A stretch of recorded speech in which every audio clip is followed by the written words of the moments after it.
Baik, sekarang saya jawab pertanyaan.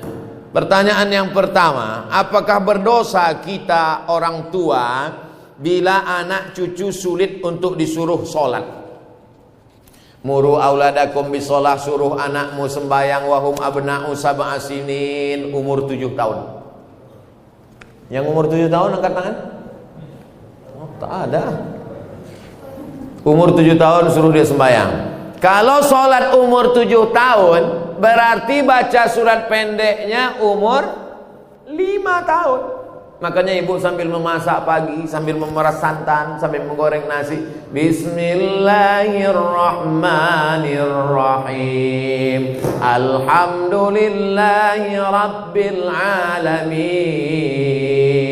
Ar-Rahmanirrahim, Maliki Yaumiddin. Anak itu mendengar, hafal dia tanpa melihat Al-Quran. Dia tak bisa baca, tapi dia bisa hafal. Maka nanti umur 7 dia akan sholat. Umur 7, wadribuhum fil asrah. Umur 10 pukul dia. Tapi pukulnya tangan tak boleh terlalu tinggi, jangan sampai patah, jangan sampai maaf kena alat vital, jangan sampai lebam, jangan sampai tali telinga, lepas telinga itu sebelah. Abang, kata bininya, kemana telinga abang? Itu ditarik omak aku dulu tak sembahyang. Nah, oleh sebab itu maka ini penting. Wadribuhum fil asrah. Masukkan dia ke pondok pesantren, SD IT, SMP IT, SMA IT. Yang tahan berpisah dengan anak, masukkan ke pesantren boarding school. Yang tak tahan berpisah, masukkan full day. Di Medan banyak, masuk pagi, jemput sore. Tidak ada yang bisa mengontrol, mengawal anak-anak kita ini selain benteng terakhir pendidikan anak-anak kita adalah sekolah agama. Sudah disekolahkan agama, sudah dikasih makan halal, sudah dikasih tunjuk ajar, sudah dinasehati, tak juga kita sudah tidak kurang usaha. Wala taziru waziratu wizra ukhra. Kita tidak memikul dosa orang lain. Bapak tak memikul dosa anak, ibu tak memikul dosa cucu. Dosa tanggung masing-masing. Tapi kalau tak dididik dengan baik, tak sholat mereka, tak puasa mereka, pacaran mereka, LGBT mereka, maka ibu dan bapak berdosa karena menyia-nyiakan amanah. Alhamdulillah, masjid penuh, anak-anak datang. Alhamdulillah, tuh anak-anak banyak datang. Jangan takut ibu, jangan takut berdosa karena sudah dibawa anak ini ke masjid. Mana yang lebih kita dulukan? Kewajiban kita sama Allah atau sama suami? Kasihlah contoh. Kalau pertanyaannya umum, gimana saya mau jawab? Allahu Akbar, Allahu Akbar, kata azan. Datang lakinya, kau buatkan aku dulu kopi. Mana yang lebih didulukan? Ibu sholat atau membuatkan dia kopi? Ini tak akan terjadi. Kenapa? Karena bapak itu pasti ke masjid sebelum azan. Mana mungkin dia minum kopi orang azan? Tapi ibu dapat Fir'aun, inilah.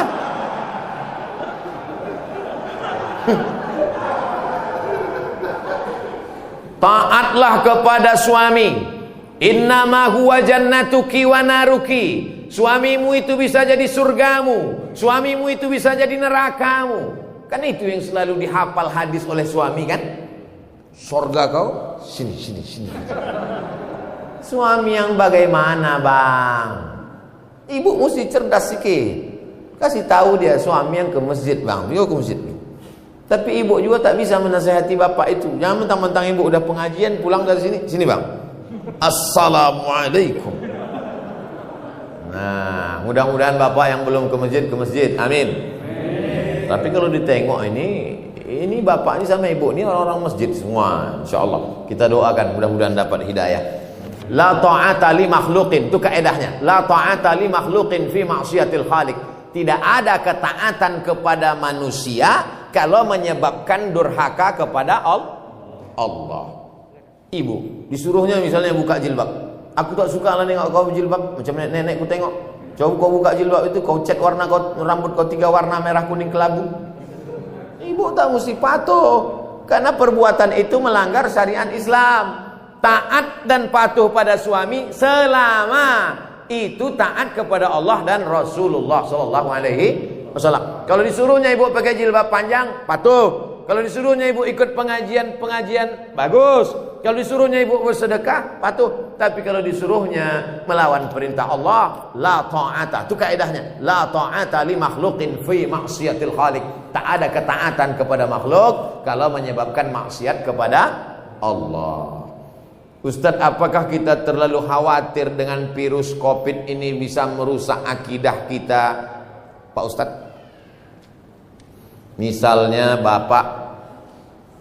misalnya bapak saking takutnya kena penyakit paranoid, ketakutan tak tentu arah, itu tauhidnya sudah kena itu. Wa kadzalika ja'alnakum ummatan wasata. Kami jadikan kalian umat yang pertengahan, tidak terlampau berani sampai nantang-nantang petantang petenteng, tidak pula terlampau takut, bukan ekstrim kanan, bukan ekstrim kiri, tapi pertengahan.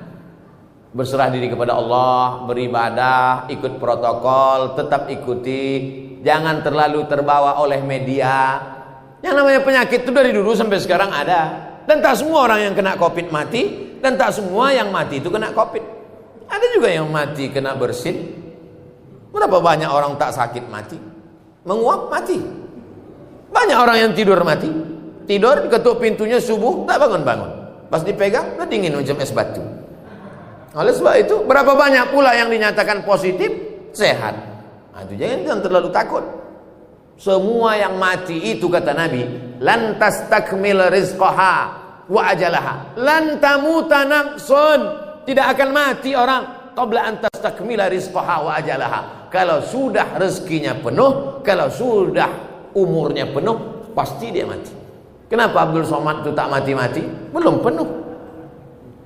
Mau dibunuh orang, mau diusir orang, disantet orang. Kalau memang belum penuh, tak mati. Tapi kalau sudah penuh, mati. Nah, ibu-ibu, bapak ini semua belum penuh lagi. Nanti kalau ada yang penuh, kemana sih anda kemarin? Udah penuh dah. Mati lewat. Jadi jangan terlalu takut. Takut itu yang membuat kita akhirnya imun kita jadi turun. Kalau sudah imun kita turun, maka kekebalan tubuh kita hilang, penyakit pun datang. Saya tidak tablik akbar nih dari bulan Maret, April, Mei, Juni, Juli, Agustus. Pertama kali saya keluar sejak Covid, inilah ke Medan. Tapi tetap dengan protokol kesehatan. Nah, saya bawa-bawa kan ini biar jangan apa kali Covid itu. Insya Allah anak saya lepas pesantren akan lanjut ke Sudan. Nah, Sudan tempat saya kuliah tuh. Pertanyaan, anak saya wanita, bagaimana situasi dan kondisi Sudan saat ini? Sudan terjadi revolusi peralihan kekuasaan dari Jenderal Omar Bashir setelah 30 tahun berubah sekarang, dan terjadi kesepakatan antara tentara dan sipil. Setahun dipimpin oleh sipil, lalu kemudian oleh tentara. Terjadi pergolakan politik. Tapi bagi mahasiswa tidak terlalu berefek. Saya di sana bulan 12, 2 kali. Bulan Juli, kemudian bulan 12 saya datang lagi. Anak-anak mahasiswa beberapa dari Sumatera Utara. Saya membawakan bantuan untuk PPI, Persatuan Pelajar Indonesia yang dari Sumatera Utara. Saya bawakan bantuan. Nah, nih.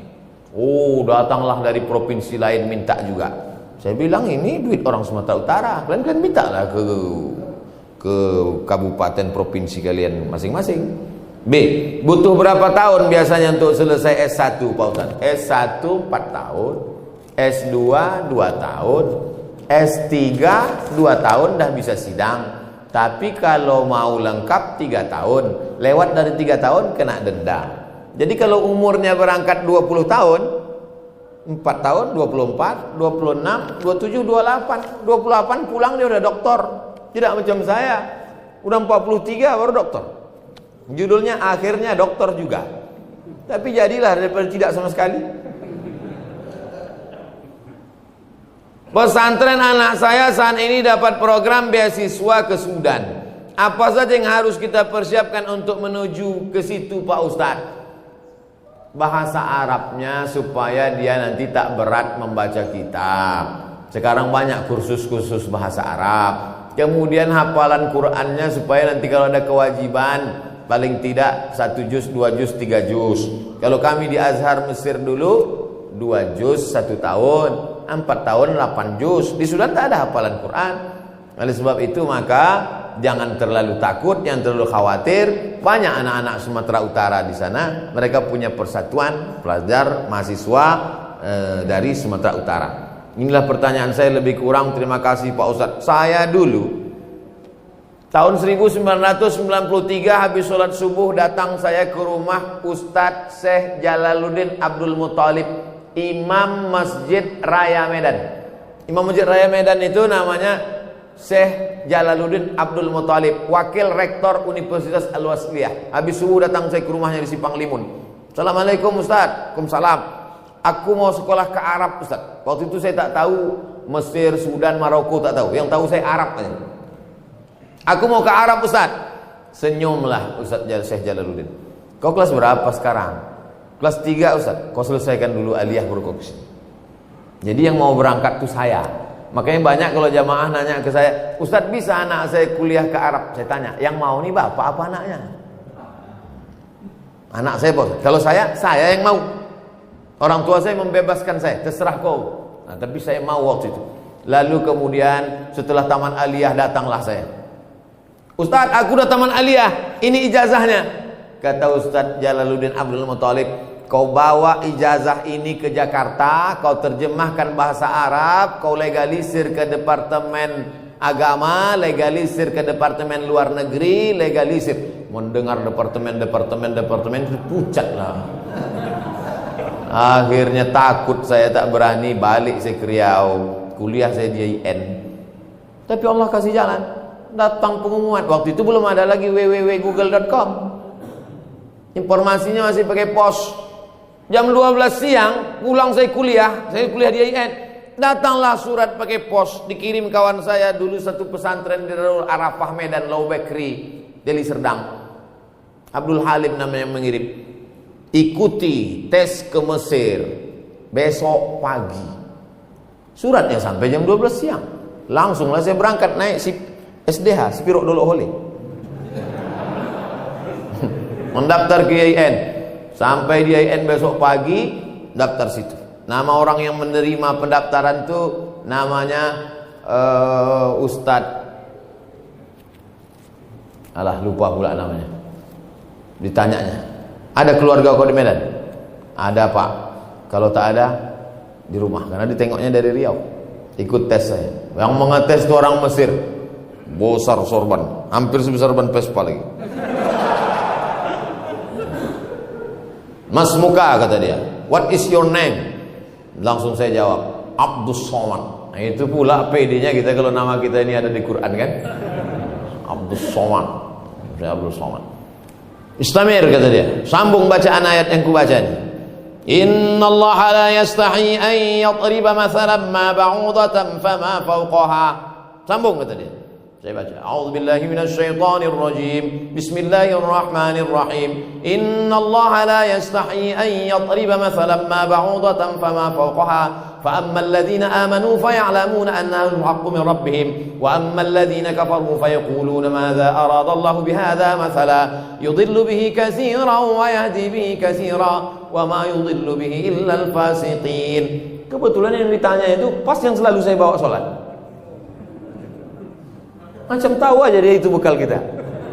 Akhirnya keluarlah pengumuman 100 anak Indonesia yang lulus beasiswa ke Mesir. Saya baca dari nomor 1 sampai 100, tak ada nama saya. Rupanya karena grogi tak nampak. Baca, ada di situ rupanya Abdul Somad. Berangkatlah dari Jakarta dulu, pelatihan 2 bulan.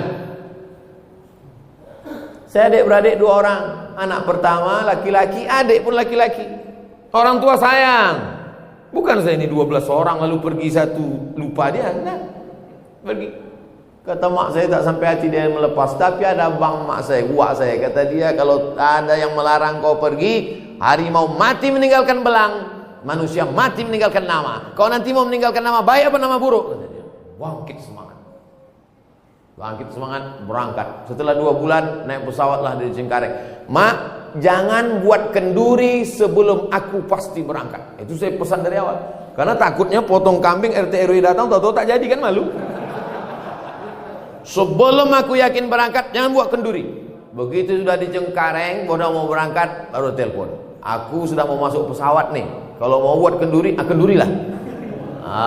Saya dari dulu memang begitu. Takut saya berspekulasi. Lalu kemudian berangkatlah kami naik Royal Jordan Airlines. Kenapa pesawat itu Ustaz naik? Itulah tiket paling murah.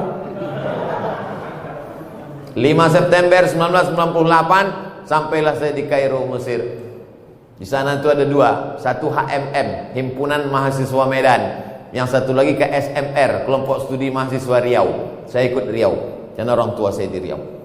Oleh sebab itu lanjut, kemudian S2 ke Maroko, habis itu S3 ke Sudan, habis itu dapat visiting profesor dari Brunei Darussalam, habis itu Datuk Seri Ulama Sudan Negara, habis. Yang tinggal belum satu lagi, almarhum, tinggal itu lagi. Bapak Ibu yang dimuliakan Allah Subhanahu wa taala, hidup ini kita jalani saja, bangkitkan semangat, insyaallah menatap tatapan Bapak Ibu adik-adik semua, insyaallah kita ini semangat semuanya insyaallah. Amin. Ya rabbal alamin. Ala hazihi niyah wa kulli niyatin shalihah. Al-Fatihah.